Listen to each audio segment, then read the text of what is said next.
ছাড়িয়া তবে গাও গাও গাও নদী ভরা ঢেউ বোঝো না পেটে কেন মায়ার তুমি গাও গাও গাও নদী ভরা ঢেউ বোঝো না পেটে কেন মায়ার তুমি গাও নদী ভরা ঢেউ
বলছি সেই ভব পারে যখন যেতেই হবে কেন মায়া দিয়ে যাচ্ছে বলছে সকলকে ভব সিন্ধু পানি দিতে হবে।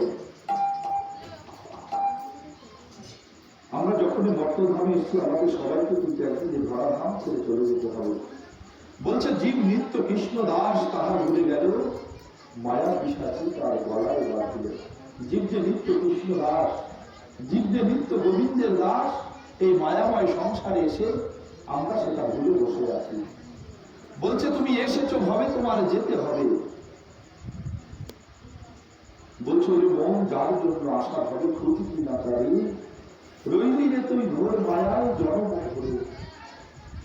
যাকে খোঁজার জন্য আমরা এই ধরা নামে এই পৃথিবীতে এসেছি, এসে আমরা তাকে না খুঁজে মৃত মায়ার মধ্যে আমরা বদ্ধ হয়ে আছি। বলছে সংসার সংসার করে মিছে গেল আর লাভ না হইল কিছু ঘটিল জঞ্জাল। সংসার সংসার করে আমরা আমাদের এই অমূল্য যে জীবন পেয়েছি, বলছে মনুষ্য জন্ম অতীব দুর্লভ জন্ম। বলছে এই জন্মকে সংসার সংসার করে হেলায় এই এত বয়সে এত যাতায়াত এই করতে মানব আছে। জন্ম কিন্তু আর হবে না। এখন বল এই মানব জন্ম একবার যদি হেলায় যদি চলে যায়, স্থির নয়। আমাদের এই মানব জন্ম একবার যদি চলে যায়, মানব জন্ম কিন্তু আর পাবে না। আবার 84 লক্ষ যদি আবার ভ্রমণ করতে হবে। এই রেলের মধ্যে কত রেলের যে কীট পোকা মাকড় গাছপালা সমস্ত কিছু আমরা হয়েছে। বলছে কত সাধনার ফলে এমনও সাধের মানব জন্ম হতে। আমরা এই যে মানব জন্ম লাভ করছি, এর জন্য আমাদের অনেক সাধনা করতে হয়েছে। আমরা যে মানব জন্ম লাভ করেছি, বলছে কেউ তো তোমার সঙ্গে যাবে না। বলছে তোমার যতই এই ছেলে মেয়ে স্বামী নাতি নাতনি যাই তা বলো না কেন, বলছি না কেউ তোমার সঙ্গে যাবে না, সেদিন তোমার একা একা যেতে হবে। তুমি এসেছিলে একা, আবার এই ধরা ধাম ছেড়ে তোমার যেতে হবে একা। তাই বলছে সবাই কিন্তু সাধনা হবে না।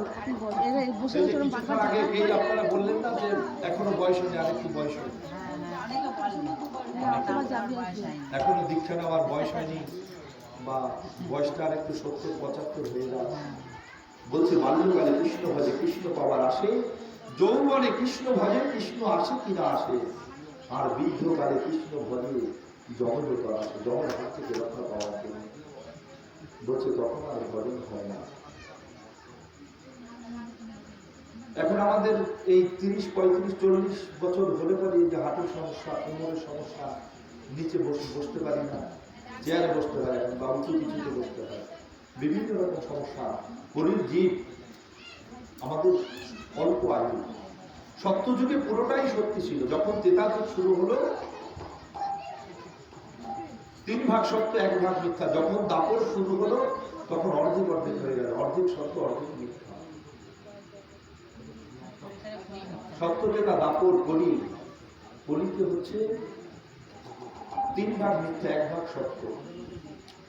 সারা দিনের মধ্যে আমরা যতই যা কথা বলি, তার মধ্যে বেশিরভাগই মিথ্যে কথা।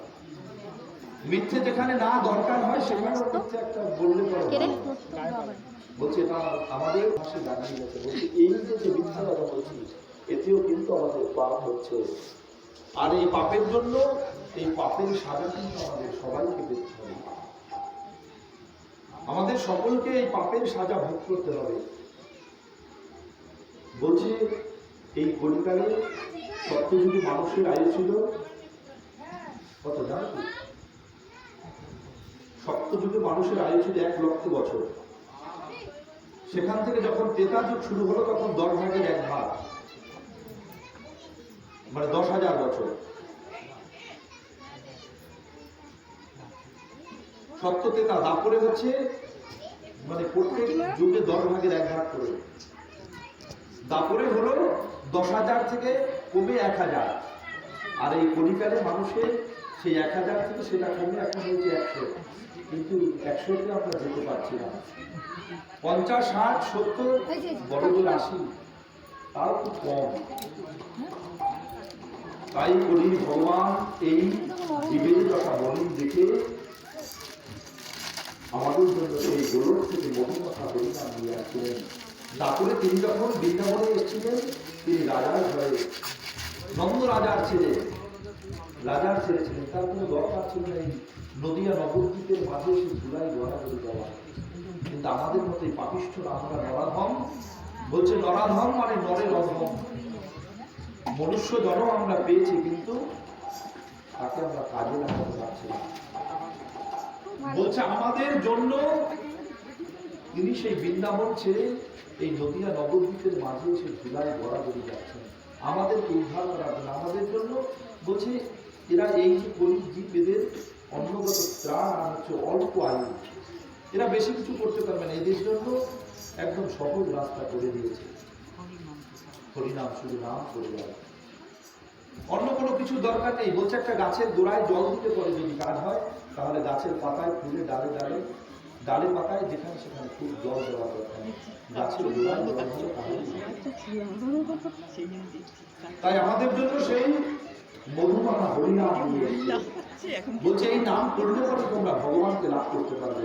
বলছে গাও গাও কোনো গৌরাঙ্গের কোনো স্মরণ করিয়া মনটাকে স্মরণ করে ভগবানের এই যে শিরোনাম 32 অক্ষর যে মহামন্ত্র হরে কৃষ্ণ কৃষ্ণ কৃষ্ণ হরে হরে হরে রাম রাম রাম হরে হরে। বলছে এই নাম যদি জপ করা হয় তাহলে কিন্তু আমরা ভগবানকে লাভ করতে পারি। একদম সহজ উপায়, কোনো কিছু রাখে না। অনেকবারই দেখবেন যে রাধা গোবিন্দের যেখানে ভোগ হয়, দুপুরবেলা যখন ভোগারতি গাওয়া হয়, দেখেছেন তো আপনারা রাধা গোবিন্দের যে ভোগ হয় সেখানে ভোগারতি গায়। তো ভোগারতি গাওয়ার সময় বলে প্রভু আমি তো মন্ত্র তন্ত্র কিছুই গাই না, কি মন্ত্রে তোমার সেবা হয়, কি মন্ত্রে তোমার পূজা হয়, আমি মন্ত্র তন্ত্র কিছুই জানি না, তুমি কৃপা করে গ্রহণ করো। কারণ প্রভু হচ্ছে, আমরা হচ্ছে বড় কাঙাল। আমি যতই আমরা এখানে কেউ যদি কোটিপতিও হয়ে থাকি, বলছে এই সমস্ত বিশ্ব জগতের যিনি মালিক, আমি যদি কোটিপতিও হই আর তিনি হচ্ছে এই সমস্ত বিশ্ব ব্রহ্মাণ্ডের মালিক, তাহলে তিনি কত কোটির মালিক। তাই বলছে আমার কি আছে, তোমার কি পাবি, আমার কিছু নেই যাওয়ার মতো, তুমি কৃপা করে যা দিয়েছো। এই যে ভগবানের সামনে এই যে নৈবেদ্য দেওয়া হচ্ছে, এই যে কর্ম মিষ্টি দ্রব্য দেওয়া হয়েছে, ভগবান বলছে আমি ওসব গ্রহণ করি না, আমি ওর উপরে শুধু দৃষ্টি নিক্ষেপ করি। কিন্তু যে ভক্ত এগুলো দিয়েছে তার যে প্রেম, তার যে ভালোবাসা, যে ভালোবাসার যে ভক্তি দিয়ে আমার সামনে দিয়েছে, সেই যে ভক্তি আর ভালোবাসা আমি সেটাকে গ্রহণ করি। তাই আমরা কলির জীব আমাদের জন্য একদম সহজ রাস্তা করে দিয়েছে। বলছে ধর্ম করি হব পারে, যে না গেল সেই হব পারে, লোচনদার বলছে বাকি এটাও আরো গেল। এই ধর্ম কলিকালে 3 ভাগ মিথ্যা, 1 ভাগ সত্য। কলিকাল পাপে ভরা, কিন্তু তারপরেও এই কলিকালকে ধর্ম করি বলছে।